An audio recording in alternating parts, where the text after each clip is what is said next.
They call it the fog of war. There are metaphorical swords clashing all around you. An attack could come from any direction. It's not just a problem for soldiers, it's a problem of life. Because life is a battlefield.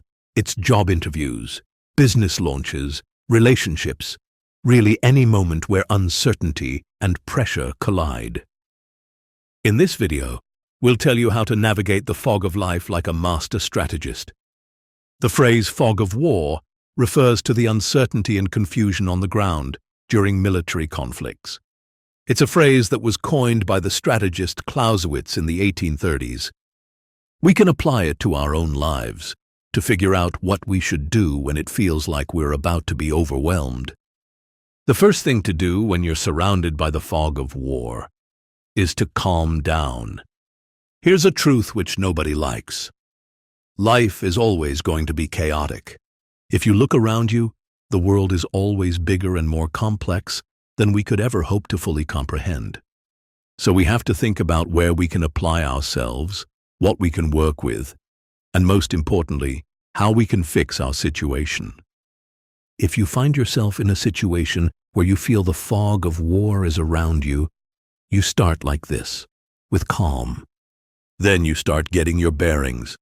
You start by figuring out what you have and where you are as best you can, and by figuring out the best path to safety.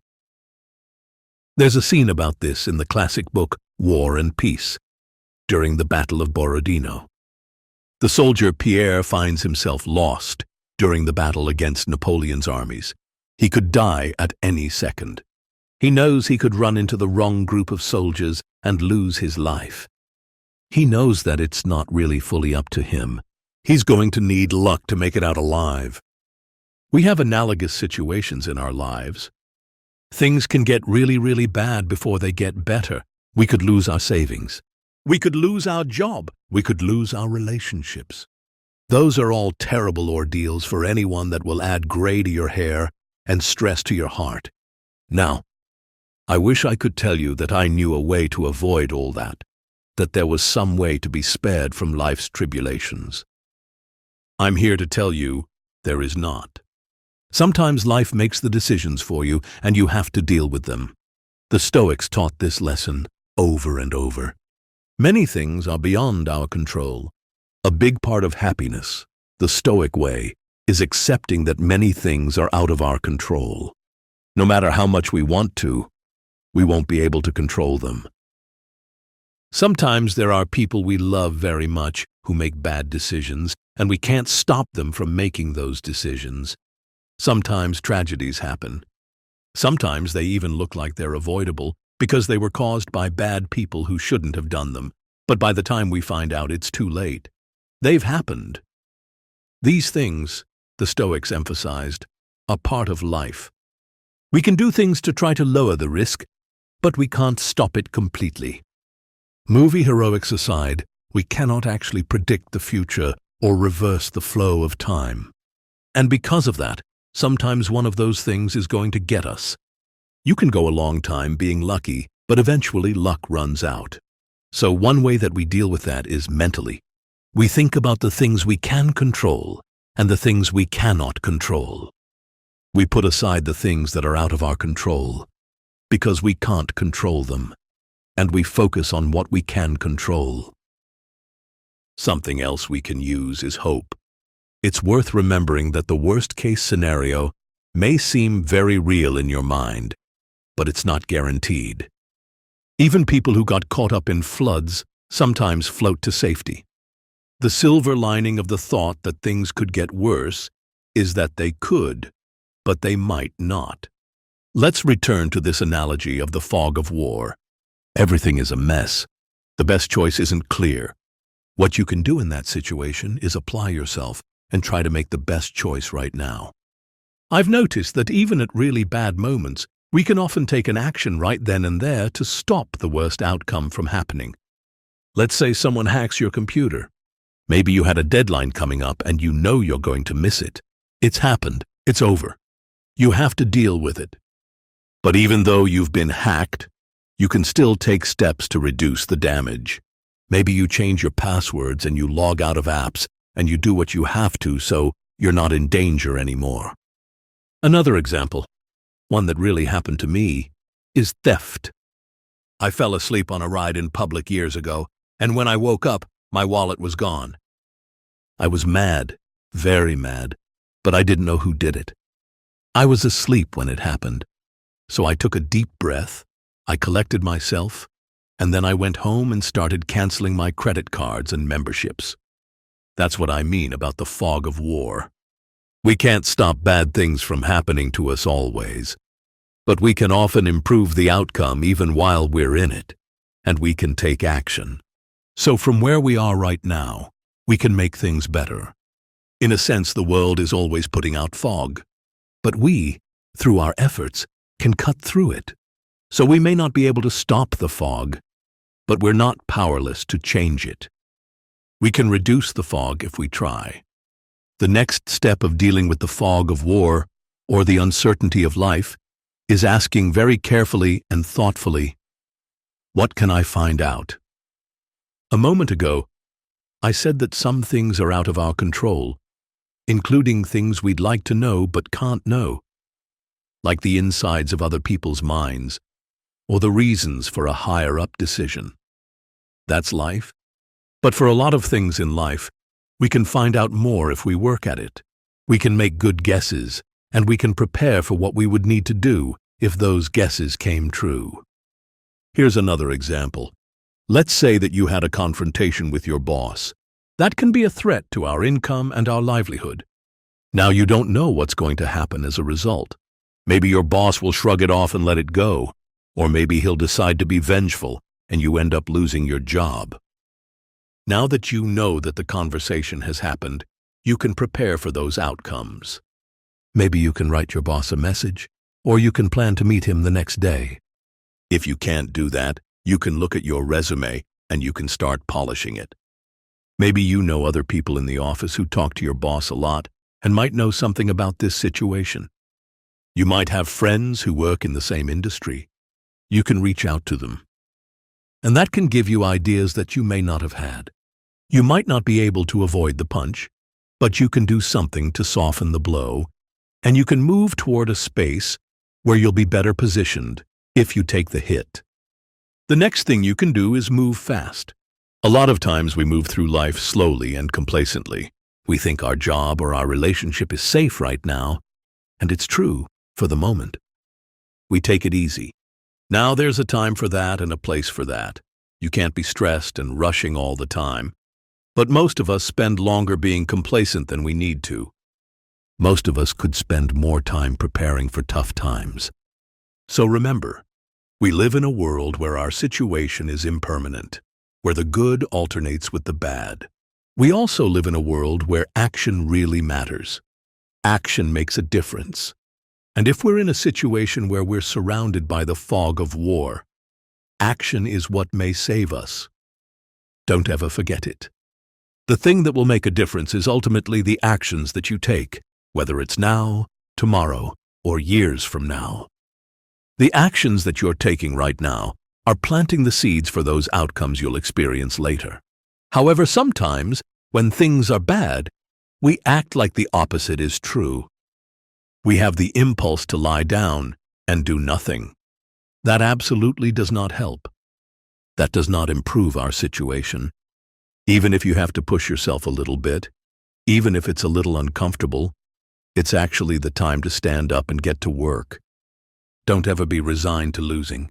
Get up and fight. Get up and start doing things that will make your position better and bring you the happiness your mind is stirring you to achieve. On a battlefield, that might mean trying to run to higher ground or to a safe space which is sheltered, where you're not so exposed. In life, it's pretty similar. If, say, you lost a relationship, there are some steps you can take to start improving that situation. You can get some rest. You can talk to your friends or your parents. You can prepare for a date. These are all proactive steps you can take, which may not directly affect the outcome, but directly help you, which is important because that's what you can actually change. But for some people, the biggest difficulty of the fog of life is the uncertainty itself. It's the emotional difficulty of it. what it's like to be in a place where we don't know what's going to happen next, and we're afraid. It's the psychological dimension of uncertainty that is often the hardest to navigate, because while we can take concrete actions to improve our situation, the gnawing anxiety of not knowing what will happen can feel like too much. Fear of the unknown triggers our most primitive instincts. Our brains interpret uncertainty as potential danger and flood our systems with stress hormones. That makes it harder to function day to day. Consider politics. Elections swing unexpectedly, policies change overnight, and the leaders we thought we understood reveal new dimensions that catch us off guard. I'm old enough to remember people saying all kinds of things were unthinkable, which were not just thinkable, but also doable, and also, over time, eventually done. And no matter what side of the political divide you fall on, it's true like clockwork that the politics that are popular at one time and that you believe in will become unpopular and despised years later. Politics is fickle, and as the famous theorist Clausewitz once said, politics is war by other means. Politics isn't always about president and kings, of course. Political decisions in your town can affect you directly, and politics in the workplace is something you have to learn. The basic idea behind this word politics is that you have to deal with power and with other people, because it's going to have a powerful effect on your life. Yet throughout history, people have lived through far more dramatic political changes than most of us will ever experience. They survived civil wars, revolutions, the rise and fall of empires, and radical shifts in government. They adapted, they endured, and even after exile, they often thrived. History may not erase our troubles, but it does provide perspective. Political systems change, but the generations will live on. So to return to the point, things are uncertain. The world can change very quickly. We might not like the conflicts of the world we live in, but we have to engage them, or we suffer.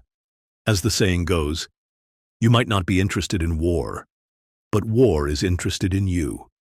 When things are bad, one exercise we can do is just to think, what's the worst that could happen? There often is a worst-case situation, and many times, it's not as bad as you think. In the relationship example, the worst-case scenario is you are single. That is it. It's really no worse than that.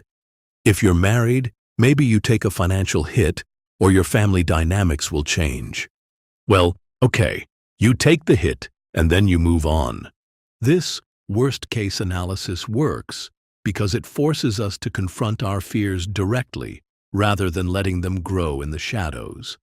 When we clearly define the worst possible outcome, we see that it's survivable. Even more importantly, once we've mentally prepared for the worst case, we can begin planning how we'd handle it. This planning process transforms us from passive victims of circumstance into active agents against the world. The fear becomes manageable because we've done what our emotions were trying to get us to do: face the problem and then do something about it. The point here is that you can use your mind to figure out what might happen, and then you can start to deal with it. And the moment you start to do that, your fear decreases, your panic decreases, and you start improving emotionally from that moment onward. One idea the Stoics were getting at, in their way, is that we live in a statistical world. We don't ever really know fully what's going to happen or the odds of everything that is going on. So we have to think about and accept that we live in a world with limited information. But we can take comfort knowing that that's true of everyone else too. And if they can deal with it, we can too. This is an idea the ancient Stoics knew that modern people often miss. They didn't have probability theory or statistical analysis, but they intuitively grasped what we now understand mathematically, that life operates on probabilities, not certainties. Marcus Aurelius captured this when he wrote in his Meditations that we should expect nothing but hope for everything. He wasn't advocating for pessimism, but for a realistic acceptance of uncertainty as the fundamental condition of existence. The Stoics built their philosophy around this recognition of uncertainty. Their concept of premeditatio malorum, or imagining potential setbacks, was a sort of math-based preparation. They understood that if you live long enough, you will face loss, disappointment, and suffering. These are non-negotiable. They are a part of being human. You can't use money or your resources or even true genius to stop all of this. It's coming for you, eventually. And again, it's not because of personal failures or cosmic injustice. It's because these are the predictable outcomes of living in a world governed by chance and change, where there's a chance of winning and losing with every choice. Seneca advised his friend Lucilius to rehearse poverty not because he expected it, but because probability suggested it was possible. This statistical understanding led the Stoics to develop what we might call probabilistic wisdom. Since we cannot predict specific outcomes, we must focus our energy on the controllable variables, our choices, reactions, and preparations. Epictetus expressed this in his famous dichotomy of control. Some things are up to us, while others are not up to us. Like modern portfolio managers who diversify investments to handle market volatility, the Stoics diversified their emotional investments. They loved their families deeply, but held their attachments lightly, knowing that loss was statistically inevitable. Perhaps most importantly, the Stoics recognized that this uncertain aspect of existence applies universally. Everyone faces the same fundamental uncertainty, from emperors to slaves, from the brilliant to the simple. This doesn't have to be a source of despair. It means, in this respect, we are all equal and connected. As Marcus Aurelius noted, we are all fellow travelers navigating the same unpredictable journey. Even the best, smartest, purest people had to deal with this. Therefore, we'll have to deal with it too. In the face of all this uncertainty, we can learn to feel humility. The Stoic sage isn't someone who knows all the answers, but someone who has learned to act wisely despite not knowing the answers. They understood that confidence comes not from knowing the outcome, but from a more general understanding of principles and processes. Modern life may feel more uncertain than ever, but uncertainty has always been the baseline of the human condition. We may have lost some of the Stoic hard-won wisdom, but we can study them to regain it. You can see our other videos to learn some of that wisdom too and apply it to your life. So now, as we wrap up, we have an idea of the things that we can do to fight the fog of war. 1. We can take action. 2. We can try to learn more information. 3. We can calm our fear by using our minds. 4. We can take action and move fast, while there's still time. There's a line from Johnny Cash I often reflect on. This world is rough, and if a man's got to make it, he's got to be tough. It's a life lesson and a Stoic lesson. We have to use our minds and our abilities, all of our abilities, to the best of our ability in order to do well in this life. But even in the middle of the fog of war, we can overcome. We can win by being smart and active and effective, and by not taking things lying down. So take heart and do what it takes to succeed. You have the mind for it, you have the wisdom for it, and you have the knowledge for it. We can do great things despite the fog of war. So go out there and do them. And if you found value in this, please consider subscribing and leaving a comment. We're always happy to hear from our community and learn about what you've taken from our videos. Finally, good luck to you. We wish you all the best, and we'll see you in the next one.